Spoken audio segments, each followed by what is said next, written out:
అమ్మీ మే బారు బయట కూడా ఏంటి టార్చరు? ప్లీజ్ నన్ను వదిలేయండి. డానియల్ నాకు ఒకటి చెప్పు, మనం కాలేజీలో ఉన్నప్పుడు ఏమని అనుకున్నాం? అన్ని మతాల కులాల వారిని ఒకేలా చూడాలనుకునే కదా.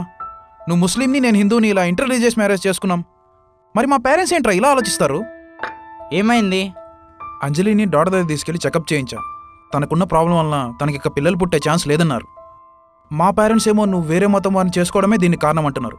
పైగా నన్ను వేరే పెళ్లి చేసుకోమని ఫోర్స్ కూడా చేస్తున్నారు. మరి నువ్వేమనుకుంటున్నావు? ఐ లవ్ అంజలి రా, ఐ కాంట్ డూ దట్. అయితే ఆర్ఫనేజ్ నుంచి ఒక బేబీని అడాప్ట్ చేసుకో. అడాప్షనా?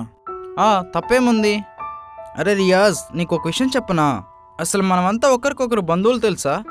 ఒక్కసారి వెనక్కి వెళ్ళి మన మనిషి జాతి ఇక్కడి వరకు ఎలా వచ్చిందో ఆలోచించు, నీకే అర్థమవుతుంది. అలానే ఆర్ఫనేజ్లో ఉన్న వాళ్ళు ఎవరో కాదురా, మన బంధువుల పిల్లలే. మరి అడాప్ట్ చేసుకుంటే తప్పేముంది? ఫర్ ఎగ్జాంపుల్ విలేజ్లోకి వెళ్ళి చూడు, ఒకరికొకరు అన్న అక్క బావ అని ఎలా పిలుచుకుంటూ ఉంటారో అక్కడే అర్థమవుతుందిరా మన మధ్య బాండింగ్. మరి మా పేరెంట్స్కి నచ్చుతుందంటావా? సమయం అనేది మనకెన్నో నేర్పిస్తుంది, వీళ్ళకి నచ్చేలా చేస్తుంది.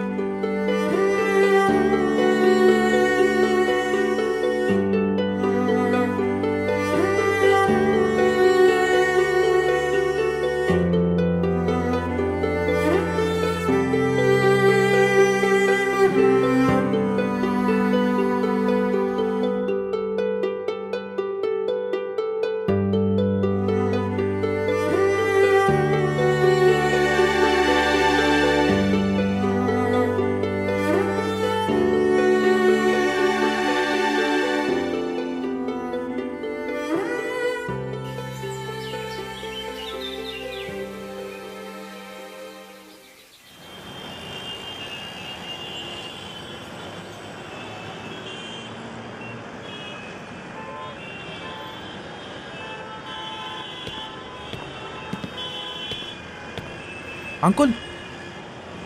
ఏ రియాజ్, ఇప్పుడే నేను సుధీర్ అంకుల్ నీ గురించే మాట్లాడుకున్నాం.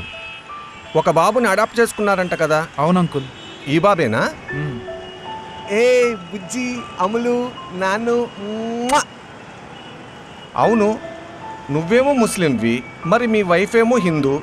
మరి ఈ బాబుని ముస్లింగా పెంచుతావా, హిందూగా పెంచుతావా?